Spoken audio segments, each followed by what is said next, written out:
मौत एक अटल हकीकत है जो सबको आनी है। हज़रत ईसा अलैहिस्सलाम को अल्लाह ने मुर्दों को ज़िंदा कर देने का एक मौजज़ा अता फरमाया था, जिससे बनी इसराइल के लोग नबी बरहक की सच्चाई पर ईमान लाते और मान लेते कि आप अलैहिस्सलाम अल्लाह के नबी हैं। रिवायतों में आता है कि एक रोज़ हज़रत ईसा अलैहिस्सलाम का गुज़र एक कब्रिस्तान से हुआ। वहाँ एक आदमी एक कब्र के पास बैठा ज़ारो की तार रो रहा था। नबी ईसा अलैहिस्सलाम ने रोने की वजह पूछी तो वो शख्स कहने लगा, ये मेरी बीवी की कब्र है और मैं उससे बहुत प्यार करता था और उसकी जुदाई बर्दाश्त नहीं कर सकता और वो मुझे छोड़कर चली गई। हज़रत ईसा अलैहिस्सलाम ने फरमाया, ये तो अल्लाह की मर्जी है, अल्लाह जिसे चाहे जब चाहे अपने पास बुला लेता है, लेकिन अगर तू चाहे तो मैं अल्लाह के हुक्म से तेरी बीवी को जिंदा कर सकता हूँ।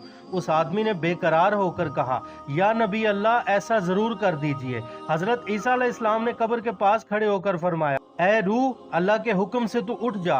कब्र फटी, उसमें से एक हबशी गुलाम बाहर आया जिसके जिस्म पर आग के शोले भड़क रहे थे।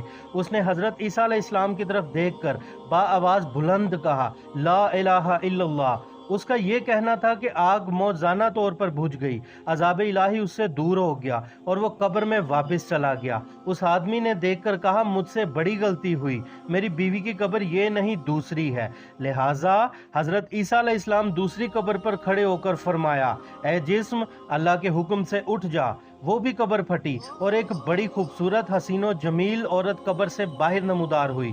उस शख्स ने देखते ही उसका हाथ पकड़ लिया और कहा, है रू अल्लाह, यही मेरी बीवी है। हजरत ईसा अलैहिस्सलाम ने उन दोनों को वहीं छोड़कर आगे तशरीफ ले गए। कुछ देर बातें करने के बाद उस शख्स पर नींद का गलबा हो गया और वो वहीं सो गया और उसकी बीवी वहीं उसके पास बैठी रही।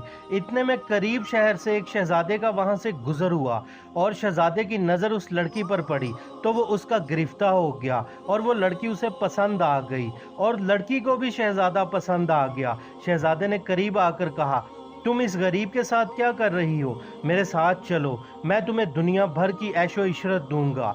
वो औरत अपने शोहर को सोता छोड़कर शहजादे के साथ चली गई। जब उस शख्स की आंख खुली तो अपनी बीवी को वहां ना पाकर बहुत परेशान हुआ और ढूंढते ढूंढते उस करीब शहर के शहजादे के महल तक जा पहुंचा। वहां उसे उसकी बीवी नजर आ गई। उसने शहजादे से कहा, ये मेरी बीवी है, मगर शहजादे ने कहा, क्या तुम झूठ बोलते हो? ये मेरी कनीज है, अगर नहीं यकीन तो खुद पूछ लो। ये सुनकर उस बेवफा औरत ने कहा, हाँ, मैं शहजादे की कनीज हूँ और मैं तुम्हें जानती तक नहीं और तुम मुझ पर इल्जाम लगा रहे हो। ये सुनकर वो रोता हुआ महल से वापस चला गया। कुछ दिन बाद हजरत ईसा अलैहिस्सलाम से उस शख्स की दोबारा मुलाकात हुई।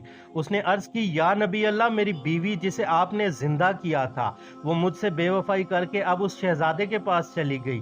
शहजादा उसे अपनी कनीज बताता है और वो भी यही कहती है कि मैं इसकी कनीज हूँ और तुम्हारी बीवी नहीं। लिहाजा या नबी अल्लाह, आप हमारे दरमियान कोई फैसला सादिर फरमा दें। हजरत ईसा अलैहिस्सलाम उसके साथ महल तशरीफ ले गए और उस लड़की से फरमाया, क्या तू वो नहीं जिसे मैंने अल्लाह के हुक्म से जिंदा किया था? उसने कहा, नहीं, मैं वो नहीं हूँ। आप अलैहिस्सलाम ने फरमाया, क्या तू कलमा पढ़ेगी? उसने कहा, नहीं, मैं कलमा नहीं पढ़ूंगी और ना आपकी कोई बात मानूंगी। आप कौन है? मैं आपको नहीं जानती। और फिर ईसा अलैहिस्सलाम ने फरमाया, तो तू अल्लाह की दी हुई चीज उसे वापस कर दे। उस लड़की ने कहा, मैं कुछ भी वापस नहीं करूंगी, लेकिन अल्लाह के हुक्म के आगे उसकी कहाँ चलने वाली थी। जैसे ही ईसा अलैहिस्सलाम ने कुछ कलिमात फरमाए, वो झूठी औरत वहीं पर जमीन पे गिरकर मर गई। अल्लाह ने उसके जिस्म में जो रूह डाली थी वो जान वापस ले ली। हजरत ईसा अलैहिस्सलाम ने फरमाया, जो ऐसे शख्स को देखना चाहे जो काफिर होकर मर गया और अल्लाह ने उसे दोबारा उठाया और वो मोमिन होकर मरा, तो वो उस हबशी गुलाम को देख ले। और जो कोई ऐसी औरत को देखना चाहे जो ईमान की हालत में मरी और अल्लाह ने उसे दोबारा जिंदा किया और फिर वो काफिर होकर मरी, तो वो उस औरत को देख ले। फिर हजरत ईसा अलैहिस्सलाम ने उस शख्स से फरमाया, क्या ये तुमसे मोहब्बत करती थी? तुम जिसके लिए दिन रात रोते थे उसे अल्लाह ने दोबारा जिंदा किया और उसी के मुंह से तुम्हें सुनवाया कि वो तेरी नहीं थी। इसलिए तुम सब्र करो और अल्लाह के हर फैसले के आगे सर झुका लिया करो। बेशक वो जबरदस्त हिकमत वाला है। अल्लाह ताला हम सबको ईमान की हालत पर मौत दे। आमीन। मिलते हैं किसी और वाक़िए के साथ अगली वीडियो में। तब तक के लिए अल्लाह हाफिज।